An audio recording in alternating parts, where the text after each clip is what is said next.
뉴스를 보다가 저의 짧은 머리로는 도저히 이해가 되지를 않아서 질문드립니다. 국제원유 가격은 하락하는 대신 주유소 휘발유 가격은 상승이라던데요. 제 생각에는 주유소에서 파는 휘발유는 국제원유 정유회사, 주유소 이런 루트를 통해서 우리들 차까지 오는 것으로 생각했었는데요.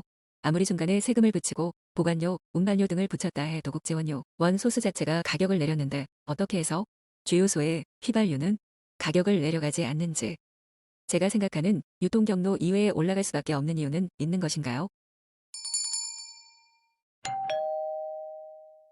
안녕하세요. 지식들지기입니다. 먼저 답변 드리기 전 이미지 저작권상 화면과 음성이 고르지 않은 점 양해 바랍니다.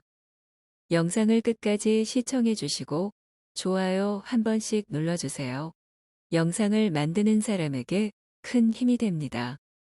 답변 드리겠습니다. 국제원 유가와 차이가 나는 가장 큰 이유는 기준이 다르기 때문입니다. 일반적으로 뉴스에서 이야기하는 국제 유가 기준은 서부 텍사스 중진유, 북해 브렌트유, 중동산 두바이유 등을 기준으로 하는데 이는 어디까지나 기준일 뿐입니다. 유사한 예를 들면 증권시장을 생각하시면 됩니다. 종합주가지수나 코스닥 지수가 올랐다고 해서 모든 주식이 다 오르는 건 아닙니다. 오르는 비율도 제각기 틀리고요. 국제 유가 시장도 유사합니다. 실제 기준이 되는 기름을 사오는 경우는 거의 없지요. 특히나 국내 정유사들은 메이저가 아니므로 시장에서 불리하게 작용합니다. 장기적으로 하향 추세일 경우 주유소에서 파는 기름 값도 내리게 됩니다.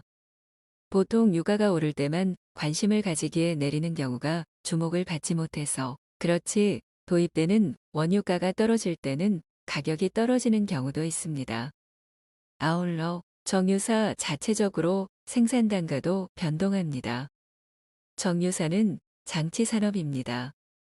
지어놓고 쭉 쓰는 게 아니고 일정 기간마다 정비를 해줘야 작동하게 되고 이 과정에서 원자재 값에 큰 영향을 받습니다. 즉, 원유외의 원자재나 국내 인건비, 기타 동력비 등등을 고려해서 정제에 요구되는 비용이 변동하면 이 역시 제품 가격에 반영할 수밖에 없습니다.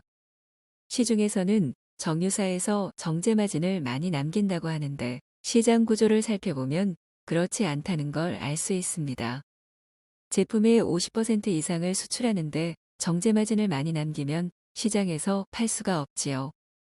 특히 정제 제품들은 규격이 정해져 있어서 국제시장에서 거래할 때 품질은 규격 이상만 되면 고려치 않고 가격만 보게 되지요.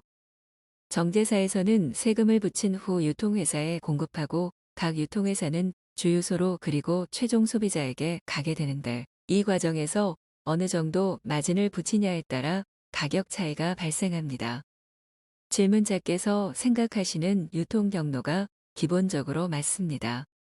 그리고 단순히 원유가 뿐만 아니라 정제 단가의 상승도 휘발유 가격에 영향을 준다고 보시면 됩니다. 지금까지 지식들지기였습니다. 다음 영상은 더욱 호기심 많은 질문들로 업데이트될 예정입니다. 구독하시면 일상생활에서 가끔 궁금한 질문들이 함께할 것입니다. 지식과 상식 얻어가세요. 감사합니다.